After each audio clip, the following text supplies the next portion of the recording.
I think we have to make sure that the epidemic doesn't start again, even though from what I understand, it's going to be very difficult to do that, given the fact that there is no collective immunity at all, and there is no treatment and there's no vaccine. So I'm not sure how from September onwards things are going to work out. And I think as local elected representatives, we're also very worried of the consequences it might have on the schools opening, on cultural activities, because it's also important that life keeps going. So we have to find the right balance. But I think obviously the condition for that is that people are careful wherever they are.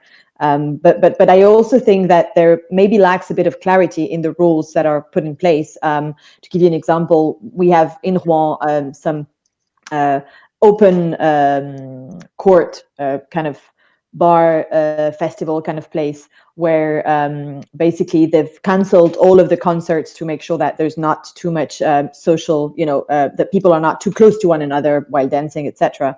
But on the other hand, you see that in some private bars, they're allowed to organize private parties or DJ sets where people actually do dance. And we've seen what happened in Nice, and we've seen what happened in different areas. So I think there's also a lack of clarity. Just explain to our viewers, in Nice on Saturday, a lot of people were shocked to see this big outdoor techno festival. What did they make of it in Rouen?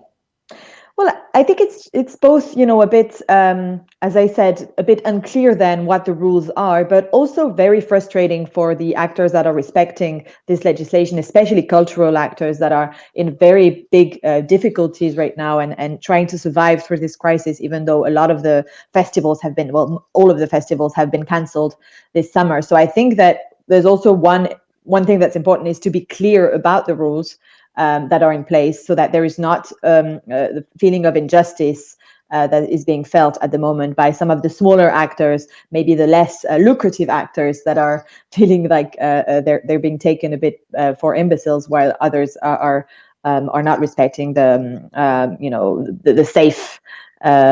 safe ways to conduct events at the moment. And on that score, we can turn our gaze across the channel. From this Tuesday, if we look at the front page of The Guardian, rules are being set up so that from July 25th, the wearing of masks will become mandatory in all public indoor spaces.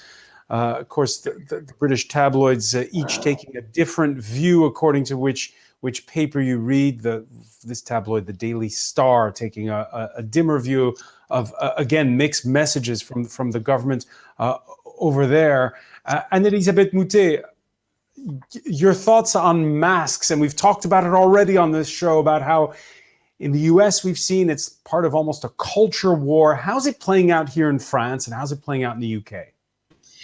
Well, I think the message in France, after a fumbling in the first, say, 6 weeks, the message has been pretty clear.